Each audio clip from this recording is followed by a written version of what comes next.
আমাদের চিরদিনের নেতা প্রেসিডেন্ট হাফেজ আল আসাদের আমলে এই স্লোগান প্রায় শোনা যেত। তিনি বর্তমান প্রেসিডেন্ট বাশার আল আসাদের পিতা। চিরদিনের বিষয়টা কত ঠুনকো সেটা বোঝা যায় ২০০০ সালে হাফেজ আল আসাদের মৃত্যুর পর। কিন্তু এই নেতৃত্ব বয়ে নিয়ে যাচ্ছে বাশার আল আসাদ। বহুবার নড়বড়ে অবস্থার মুখে পড়ে তার নেতৃত্ব। ২০১১ সালে যখন আরব স্প্রিংয়ের শুরু হয়, তখন স্বৈরাচারদের পতন হয় তিউনিসিয়া, মিশর, লিবিয়াতে। ইয়েমেন, সিরিয়া আর বাহরাইনেও গণবিক্ষোভ শুরু হয়। অনেকেই লিখতে শুরু করেন আসাদের ভাগ্য। কিন্তু সে সময় ঢাল হয়ে আসাদের পাশে দাঁড়ায় বন্ধু ইরান, লেবাননের হিজবুল্লাহ আর রাশিয়া।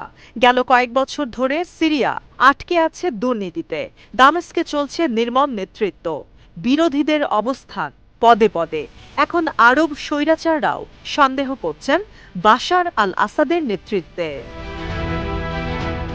সিরিয়ায় গৃহযুদ্ধের দুঃস্বপ্ন কি শেষ হবে?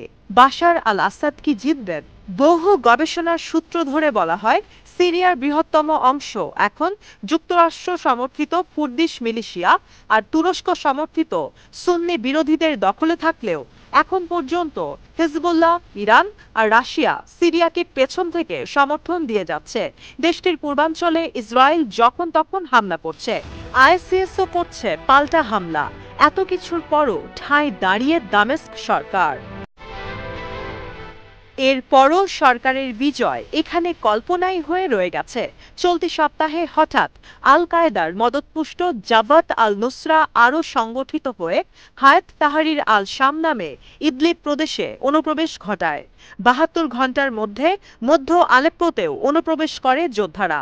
সামাজিক যোগাযোগ মাধ্যমে ছড়িয়ে পড়ে উত্তর সিরিয়ায় সরকার পতন হয়েছে, বিদ্রোহীরা দখলে নিয়েছে আলেপ্পো, বাশারের সেনারা সরে গেছে সেখান থেকে।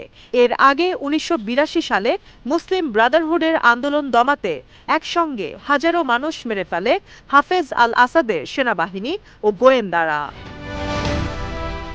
এখনকার পরিস্থিতি ভিন্ন। সিরিয়ার মিত্র ইরান, রাশিয়া আর হিজবুল্লাহ নিজেদের দমিয়ে রেখেছে। তারা নিজেরা প্রচণ্ড চাপে থাকায় সিরিয়াকে পাহারা দেয়া বন্ধ করে রেখেছে। বাশার আল আসাদ সরকারকে নিরাপত্তা দিতে একসময় গুরুত্বপূর্ণ ভূমিকায় থাকা হিজবুল্লাহ সব যোদ্ধা সরিয়ে নিয়েছে সিরিয়া থেকে গেল বছরের ৭ অক্টোবর ইসরায়েলের সঙ্গে যুদ্ধে টিকে থাকতে। ২০১৫ সালে আসাদ সরকারকে সহযোগিতা করেছে রাশিয়াও, পাঠিয়েছে সেনা আর যুদ্ধ বিমান। কিন্তু ইউক্রেনে সেনা অভিযানের গুরুত্ব বিবেচনায় পিছিয়ে গেছে মস্কো। আর ১ বছর ধরে সিরিয়ায় অবস্থিত ইরানের ঘাঁটিগুলোতে অনবরত ইসরায়েলের হামলায় বিপাকে তেহরানও।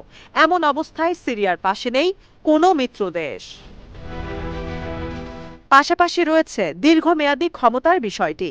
আসাদের আধিপত্য এই দেশে চলছে ১৯৭১ সাল থেকে ৫৩ বছর ধরে। বাঁধ ভাঙা দুর্নীতি আর অব্যবস্থাপনা গ্রাস করেছে দেশের অর্থনীতিকে। ২০১১ সালে গৃহযুদ্ধ শুরুর পর থেকেই প্রত্যেক সিরিয়ান নাগরিকের জীবন দুর্বিষহ হয়ে গেছে। হাজার হাজার মানুষ নিহত হয়েছেন। অভ্যন্তরীণভাবে কত বাস্তুচ্যুত হয়েছে তার হিসেব নেই।